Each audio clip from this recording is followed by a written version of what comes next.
Welcome to Reinventing Nerds. Today, our special guest is Sarah Tenisi. Sarah is the CEO of TenisiTech, an IT service provider firm. They help companies build the IT foundation to support their business goals, and they manage the IT as the business evolves to ensure that the IT continues to be a tool, not a hindrance. Sarah also hosts a podcast for people interested in technology and leadership called Tech Me Seriously. She's used to interviewing people, but has agreed for today to be a guest and let me interview her. So let's welcome Sarah. Thank you so much. I'm really excited to be here, Joanie. I'm excited to have you. This is fun to interview a host and get you on the other side of things. Exactly. Yeah. Well, I mean, you have a great story. So I would love to start there. I mean, you have this rich experience in tech and also in business, but I want to get earlier. How did you become interested in technology and when did you know that you wanted to work in that field? Well, it's so funny because I was starting college. I'm going to date myself for real here a little bit, but I was starting college in 1994. And at the time, I had an aunt who worked at Hewlett Packard, and just kind of on the fly, I went to study linguistics to UC Santa Cruz. And kind of on the fly, she said, "You should study computer engineering." And I was kind of like, all right, let's do it. And up to that point, I never had a computer at home. In high school, we were still learning keyboarding. So how to type, QWERTY style, but really no computer classes. And so it wasn't even until probably my sophomore year of my engineering program that I actually had my own computer that I could play with at home. And so that was kind of the very, very beginning. I studied engineering for a few years, and my English professors used to say to me, "There's no way you need to be an engineer," and I struggled with it. It was really hard. And again, like dating myself, at the time, there was no MIS course of study at UC Santa Cruz. And really, that was sort of just becoming an industry that one could get into. And so I ended up leaving the engineering program my junior year and really trying to figure out what might be a good fit. And I went to junior college and I studied childhood education and I studied accounting. And I really became clear that I wanted to do something business focused. And with my engineering background, I wanted to do something with technology. And then all of a sudden, MIS was everywhere. And so I kind of finished this course of study at a junior college after being a junior at UC Santa Cruz, and then went to Santa Clara University to study operations and management information systems, so MIS. And I kind of fell in love with IT as a business initiative. And that's kind of what got me started. I love it. I love it. I talk to so many young people who are trying to figure out their careers, and to hear the story that you don't have to know right away and you can explore and come around to what you love. Sometimes it takes a little while. I appreciate you sharing that with our audience. Thank you, Sarah. Yeah. I mean, I have children, college age now. And if you don't know your passion, it is absolutely fine. It took me a really long time. Well, same here. I started out as an engineer, and now I went back to school and studied psychology, but I make it all work. It fits together. So I want to hear a little bit about your work experience now. Sure. Yeah. So you started out with some actually pretty well-known big companies in Silicon Valley, like HP and Adobe. Yeah. So what did you learn during those times about leading tech teams in these roles? Like perhaps you were a team member when you started and learned from your bosses to maybe evolving into leadership yourself. Tell us about that. Well, and that was such kind of an interesting time for me because I did start at Hewlett Packard as what they were calling a district associate. And that was sort of an elevated administrative assistant who was going to be helping with projects. And I worked in the test and measurement organization at Hewlett Packard.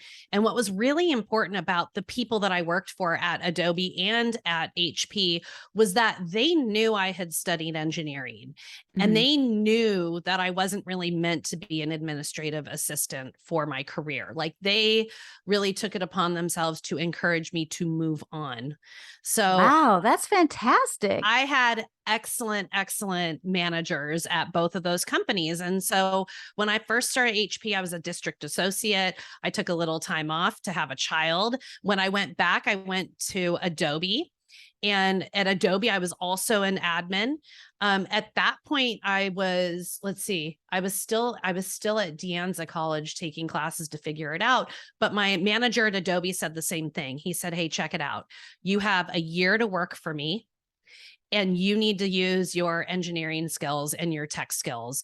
And so all the time at Adobe, I'm a gregarious person. I like to talk to people. I ran into a woman named Jennifer Smith, who I'm still in touch with today. And we were at the gym, and I said, and she was a manager in IT. And I said, "Hey, I'd really like to get in IT." And this was before the bubble burst. And so they were having a really hard time finding a senior Unix sysadmin. And so what they did is they hired 2 junior sysadmins. And that's what really put me into the IT space. And again, lots of supportive managers within Adobe, so much so that they let me go to school full time when I was studying MIS. So I was working in IT and I was going to school full time, and I was raising a kid, my husband. It was a lot, but there was so much support that I had, that I was really kind of engaged and enthusiastic about the path I was on. That's such a different experience than some of the folks I talked to, because you had like the ideal managers who were interested in your growth and development and helping you in your current role get to the next role. Yeah. And that, obviously it paid off for them too. You were motivated and probably delivered great results for them, but it also empowered you to continue on in your journey after them. Yeah, I feel lucky. I definitely feel lucky. Yeah. Well, okay. So you did all this, and then you came and started your own IT consulting firm. Yes. So tell us, like, how did you make that transition? That's huge. Yeah, I love this part of the story too. So I worked at Adobe for about 7 years. And then I decided that I really wanted to get into IT leadership. And at the time that I was at Adobe, it was a really fun time because Adobe had started making some really interesting acquisitions. And so right before I left, Adobe acquired Macromedia. And we did a really big integration project. And that was really fun. And I met some great people that came from Macromedia. And I ended up going to WageWorks, where a bunch of them kind of landed after the acquisition. And WageWorks was a 300-person company. So, with Macromedia at the time. So again, we're doing like this whole kind of timeline game. I think Adobe was going to be about 7,000 people after the integration was huge. complete. That's huge, but think about how big they are now. I mean, Yeah. they're really big now. And so anyways, I was ready to do IT leadership. We had just done this awesome acquisition. I went to WageWorks as the director of IT services. They were 300 people when I started. Okay. And their growth initiative, they really wanted to go public, and that was a main goal of theirs, but they also wanted to grow via acquisition. So it put me in this really unique position of, I was in charge of IT services. And as part of that role, I did a ton of vendor management. And I also did a lot of project management for the integration work that WageWorks was doing for the acquisitions. So I traveled nationally. I got to speak to a lot of leadership teams about what was important about IT. And it was really during that time that I understood that IT is about, service, security, and productivity. And that's really it for me. And that kind of gave me the confidence in kind of gaining that understanding to start TenisiTech. And that was 10 years ago. And, a lot of people thought it was risky, but I kind of was really, again, enthusiastic and solid about the path. And so it's been a really fun journey. So what gave you the confidence? It sounds like you were just, you were enthusiastic, but what gave you the confidence that it was going to work? Well, I was meeting all these executive teams, and I was really starting to understand kind of from a business perspective what IT meant to an executive team. And so we were doing these beautifully managed, and I'm not saying I managed them by myself, but we were executing these really brilliant acquisition plans and integration projects where we would do this work over a weekend. And employees would come in and not even realize that they were now on WageWorks IT systems. And so after one of my guests told me one time, like, experience breeds confidence, whether or not you fail or succeed, right? Like, that experience that you learn from kind of gets you there. And we were just kind of executing these beautiful projects. And oh, by the way, like, we were working with technology that we may not have touched before, and that we really had to learn about and figure out how to integrate into our systems. And so there was a lot of technical work that went into this stuff. So the more we learned, and the more we succeeded, the more I realized, like, I could go do this for companies. And naively at the time, I didn't realize that, the IT managed services space was beginning to get very crowded. Yeah. I mean, it's a crowded space today, but even at Okay. the time, Yeah. it was just like, let's do this, Yeah. Well, you've managed to navigate that. I mean, it may be crowded, but there's still so much need out there. So, Yeah, yeah. exactly. Well, okay. You went from working in sort of larger companies. I mean, 300 isn't huge, Right. but then all of a sudden leading your own team.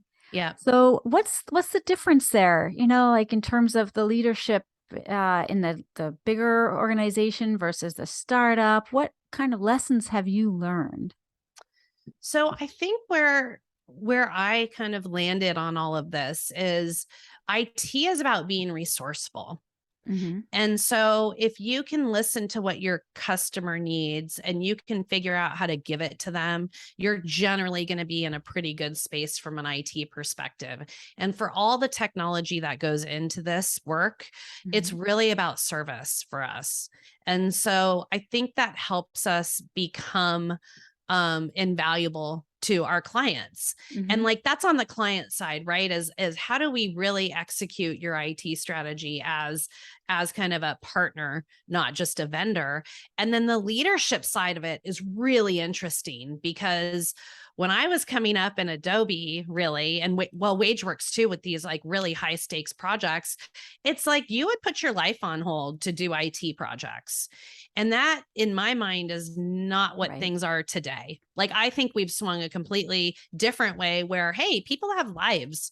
And so how do we lead through, enormous stress and challenge and success, knowing that people have lives as well, right? Like, their job is not their life. And it's taken me, I think, a long time leading a team to kind of get there. So what's the secret, or how have you gotten to that point? I talk about this a little bit with the team, and I even had somebody come and talk to us about this, but I know that, like, a lot of people, and I'm going to shout out Brene Brown, even though I really haven't read her books very much. But I think there were a couple of things that came to light for me. One was, hey, we don't have to give our absolute best in every single thing we do. We have to meet the requirement, right? And so I had a little bit of a problem with perfectionism, I might say. That's where I was getting with that, right? Because I want to do an amazing job every time we kind of step out on the field to tackle a project, right? But at the same time, like, do we have to be so dialed into like a minute by minute schedule? Like, what benefit do we actually get in being that rigid? Right? Because at the end of the day, we're all human beings. And so I started to kind of understand that maybe 5 years ago. I can almost remember when I read an article about this, like, hey, you don't have to be absolutely perfect every time. And then I saw this woman, Vitaly Buford, who I interviewed, and she came and talked to an executive forum about perfectionism and how it will ruin your team. And I saw a lot of that in how I was leading the team, right? Like, just holding people to these super unreasonable standards, when really what I'm trying to do is create opportunities for people to do their best and be their best and learn some technology. And so I think that I finally hit my stride from that perspective. That is actually very common in technical fields, because I mean, on the one hand, the details matter, and getting it right is important in the delivery of a product or a service. But on the other hand, knowing, what is perfection and what is good enough and what meets the needs is something else. And letting go of that. I have conversations with technical leaders about that all the time. In fact, even just this week, I was talking to somebody about it. And what you said, Sarah, as a leader, of letting go of that, maybe we would say micromanaging, the details, right? Because you're concerned about the perfectionism and realizing that other people can do it differently and maybe not get the Sarah Tenisi standard of, perfection, but it's still a great end result. That's Right. hard. Yeah. Right. It was really hard. And I almost had the opposite. Like, I think I could definitely I think it's my personality style to micromanage when I get stressed out. Uh-huh. But I almost like one of the things I had to learn about too was how to set an expectation up front, because I always just assumed that everybody knew what I wanted. Yes. And so I'm like master delegator. I'm like, oh, you're here now. This is all for you. And then I'd like walk away and expect it to be what I wanted. So then there was this whole kind of epiphany of like, hey, you can tell us what you want up front. You can't just assume we know and then be mad when it doesn't shape out the way you wanted. And so, it's definitely been a journey. Yeah. I also like what you said about listening. I mean, you're listening to customers, right? As Yeah. key to it being a service provider, Yeah. to hear their needs, but as a leader, listening to your team members too, and finding out what they've understood about the direction you've given them, to make sure that they are actually doing what you want. That's a tough one too. So you've learned a lot in your tenure, I guess 10 years of tenure Yeah, doing this. exactly. Yeah. Exactly. Wow. Okay, so I'd like to hear a little bit about your podcast. The name, first of all, is wonderful. Take Me Seriously. How did you decide to go out and do a podcast? And, who was your audience? What's it about? Tell us. Yeah. So I decided it was like January of 2020. And a friend of mine said, hey, I think you'd be great as a podcast host. And I think it would help kind of let people get to know you. And the thing that he probably didn't even know about me at the time is I love other people's stories. I really truly believe that our past shapes who we are in the future and that we all have a really interesting story. And so the podcast is really meant to highlight the passions of people that have been wildly successful in their careers, but also successful in kind of building great teams. So what initially started as a podcast to really highlight women in technology, it really ended up being a podcast about highlighting leaders in both business and technology. And there's some amazing men out there that I needed to interview. They wrote some great books that I was lucky enough to read and be able to interview them on. And so that's really what it's shaped up to be. And I'm having a great time doing it. And I got to tell you, every time I do an interview, I'm like, man, I love that person. And my producer is always like, you love everyone, Sarah. So I'm having a great time. I could do, podcasting a lot more than I even do. Well, that's actually setting you apart a little bit. I mean, a tech person who loves people. Wow. I'm telling you, I think about those English professors at UC Santa Cruz that were like, I don't really see the engineer in you. And, it's there. It's definitely there. But there's this other part of me that just really likes people. Oh, that must really resonate with your customers too. I mean, when you can get there and actually have conversations with them in English or, I mean, I'm assuming English, but, basic language, not like, right. 22.2, blah, blah, blah, code, this, that. I have to tell you, I have a really wonderful customer that has been with us for a few years, and they did an RFP and I came and, interviewed with the leadership team. And she told me after the fact, that part of what they liked is that I wasn't solutioning their technical problems in the room. We weren't going to talk about your network issues, right? I wanted to talk about outcomes. And I didn't even realize I was doing that at the time. And so like for all you MSP folks out there, like leadership teams don't want to talk about technology, right? They want to talk about productivity. They want to talk about service and security and scalability. And so it dawned on me that that's what the conversations now need to be about. Mm-hmm. No, that makes a lot of sense. Their problems are not your problems in IT. You're there to serve their problems and do it in your technical way. That's why they hired you. And not with jargon. Like right. if anyone like checks out TenisiTech.com, there's a great video about Bob, the IT guy. And I'm sorry for all the Bobs out there that are IT guys. But that is really common, right? Is that you've got somebody internal who's been there a long time, who doesn't know modern technology. And I think when you start to lose some of that kind of confidence in the new solutions, you become condescending, and that's where the jargon comes in. And now all of a sudden, like, your executive team has no idea what you're doing.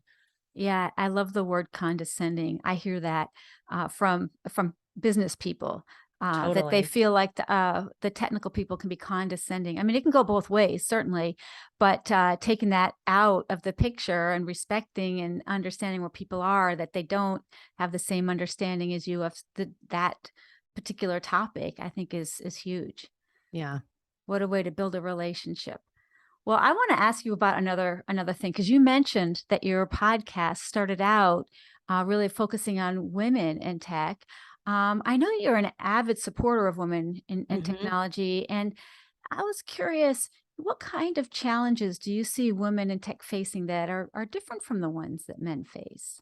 Yeah. And it's funny because I'm thinking back to kind of what we've talked about already. And I definitely tell a very sunny story. And it was like, I had a lot of really big opportunities that a lot of people helped me with, but I also did deal with some of the other things. Like, I certainly had professors say, you should just quit now. I certainly didn't get promoted as fast as some of my male counterparts that hadn't been around as long. There were definitely things like that have happened throughout my career. I definitely was told to go get technical certificates when I already, achieved a degree in the field, and, was working for people that didn't study IT as practice. And like all that, when I was saying, no, I'm going to go lead a team. Like, I don't need to be more technical. I'm ready to do this leadership stuff. So, I mean, there were certainly challenges along the way. So, when I think about how do we get more women in technology, I really think everyone says this, so this is not new, right? We got to start earlier for sure, right? We have to take some of those gender biased roles kind of just out of the picture, which I kind of feel like, and I don't know if it's because I live on the left coast, I don't know, but I kind of feel like that's sort of happening. Like, we know so many really smart young women who are now studying technology. I feel like some of that is happening, but there's a kind of portion of the population that I'm really interested in, and it's young, underprivileged, and it could even be men and women, but especially women, right? Because I always felt like people don't grow up and say, I want to be in IT, right? So how do we take a 20-year-old person and give them a leg up and an opportunity to see what it's even about? And so throughout my career, I've focused on this service thing, and I can find people who are like amazing in like a service industry, like in a really nice restaurant. And they're like, turns out they study math, and turns out they love music and they love gaming. And I'm like, hey, you want to look at IT? And there are enough places to get people with very little experience into IT. And oh, by the way, if you're 20 or 25 today, you grew up with technology. You're not like me. Like, you had an iPhone in your pocket, most likely. And really kind of creating opportunities to give younger people the chance to even see what IT is. And so I'm like proud of being able to do that for people, because at least give you an opportunity, and I think that's where business owners can do a little bit as well. Well, I want to highlight that, Sarah, because you do that actually at your company, right? Absolutely. I mean, you've taken people in who don't have that background and taught them. And yes, so you're modeling this, it's a great idea abstractly, but you're seeing success there. 100%. Now, I'll tell you, it doesn't always work out. Right. But I mean, I can easily point to, probably 5 to 10 women who I said, hey, do you want to try IT? And they are succeeding like beyond their wildest dreams, right? They're going from making I don't know, $20 an hour in a service industry job to 150,000 working for a startup after 2 years of working with us, right? Is it sad to see them go? But it's so rewarding to see that they were able to parlay that tiny opportunity into like a career. Like, you can tell I get very excited about this. Well, this is just a full circle here. Like we started out about talking about your bosses back when you were starting out, giving you these opportunities. And now you're doing that what goes around comes around, and you're hiring people and helping them learn for their next step. And they're being productive while they're working for you, but that you are not holding them back. You are actually empowering them to do even more. That is It's exciting. Yeah. And I mean, how many industries can you say that about? And that's what I love about technology, right? Like, you can learn this stuff. You've probably been doing really basic IT support for most of your life. Again, if you're a 25-year-old, you've been helping your parents, you've been helping your grandparents. And I do want to say one thing about that. That is not really the company that we are, right? We came out of enterprise. And the reason why I think it's important to say this on the heels of this discussion is, a lot of people hang a shingle in this industry. Right. And so I get really kind of like, hey, let's talk about what good IT looks like. But I kind of have married the two. Like, hey, we can develop people and give you great IT support at the same time, because we're actually enterprise IT people. I don't know if that made sense. No, it does. It does make sense. And your customers are companies, not individuals, exactly, right? Or solopreneurs. Exactly. Yeah. Okay. Well, speaking of, if people want to get in touch with you, either for IT support or podcast information, how would you like them to reach out to you? Well, I would love to hear from people that found something like this interesting. I'd love to hear from people who might want to get interviewed. The podcast is techmeseriously.com. So you can check out the podcast there. And I'm pretty easy to find. My last name is spelled T as in Tom, E, N as in Nancy, ISI. So I'm Sarah Tenisi on LinkedIn. And you can also find us through TenisiTech.com on our contact pages. So it's pretty easy to find me. Would love to kind of talk more about technology with people that are maybe having a problem or are looking for their next kind of move. So we'll see where this goes. Fantastic.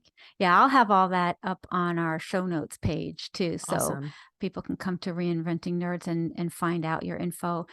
If they're like driving, Yeah, exactly. Yeah, as people tend to do. Well, this has been fascinating. You've been a great role model for the younger people listening, for managers who want to figure out how to attract and retain people, because I mean, these days it's really hard. And if you're developing them for their next step, while providing good solutions to your customers, that's the magic, I think. And you've really found a great way to do that. So Sarah, I want to thank you for being a guest on Reinventing Nerds. Well, I appreciate being here. Thanks a lot, Joanie. Well, thank you. And thanks to all our listeners and viewers. And you can find us on reinventingnerds.com. And we'll see you next time.